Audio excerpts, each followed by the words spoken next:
যখন একটা বিষয় বলা হয় যে সে শিবিরের নেতা বা অন্য কোনো সংগঠনের নেতা বা কর্মী, তখন তার অবশ্যই সেটার সাপেক্ষে প্রমাণ অবশ্যই দিতে হবে। কিন্তু আমরা দেখতে পেয়েছি যে কোনো ধরনের প্রমাণ ছাড়াই এক ধরনের প্রোপাগান্ডামূলক কথা তারা সরিয়েছেন।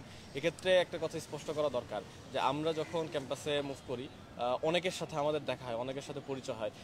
যেই একটা পোস্টের উপর ভিত্তি করে বলা হচ্ছে সে শিবিরের নেতা, আমরা দেখতে পেয়েছি যে ছাত্রদলের অনেক পোস্ট তার টাইমলাইনে শেয়ার করা আছে। আমরা কিন্তু এটাকে এইভাবে বলছি না যে সে ছাত্রদলের সাথে কানেক্টেড। যদি এই যুক্তিতে এরকমটা হয় যে তার টাইমলাইনে শিবিরের কোনো পোস্ট শেয়ার করার কারণে সে যদি শিবিরের নেতা হয়ে যায়, তাহলে ঠিক একই যুক্তিতে সেই ছেলেটাই আবার ছাত্রদলের নেতাও হয়ে যায়, কারণ এই ধরনের পোস্ট তার টাইমলাইনে রয়েছে।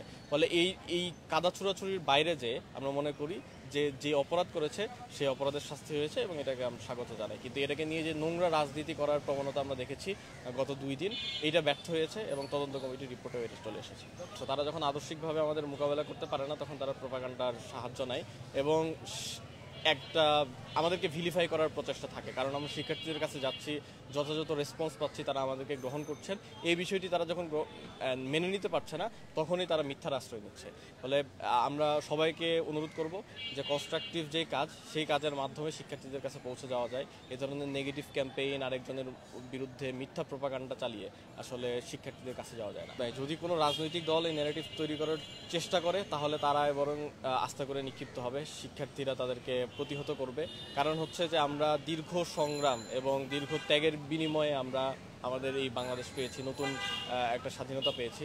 ফলে যদি কেউ আবার আগের সেই সংস্কৃতি নিয়ে আসার চেষ্টা করে, আবার যদি ক্যাম্পাসকে অস্থিতিশীল করার চেষ্টা করে, শিক্ষার্থীরা এটার জবাব দেবে। আমরা স্পষ্ট করে বলতে চাই যে ডাকসু নির্বাচন 9 তারিখেই অনুষ্ঠিত হতে হবে এবং বিশ্ববিদ্যালয়ের যে সিদ্ধান্ত, সেই সিদ্ধান্ত বিশ্ববিদ্যালয় নেবে। আমরা আশাবাদী থাকব যে কোর্ট যে সিদ্ধান্ত দিবে সেই সিদ্ধান্তটা আমাদের পক্ষেই আসবে এবং আমরা ভালো কিছু প্রত্যাশা করছি। যদি অন্য কিছু ঘটে থাকে, তখন আমরা আমাদের রিঅ্যাকশন জানাবো। দেখুন, যারা বিতর্ক তৈরি করতে চায় তারা এই বিতর্ককে জিয়ে রাখবে, এটা স্বাভাবিক। তিনি তার বক্তব্য স্পষ্ট করেছেন। SM ফরহাদ, যিনি বিশ্ববিদ্যালয়ের ছাত্র শিবিরের সভাপতি, তিনিও তার বক্তব্য স্পষ্ট করেছেন। এবং আজকে যেহেতু কোর্টে এই বিষয়টা ফয়সালা হবে, আমরা এখনই মন্তব্য করব না। কোর্টের ফয়সালার মাধ্যমে যে সিদ্ধান্ত আসবে, সেই সিদ্ধান্তের আলোকে আমরা মন্তব্য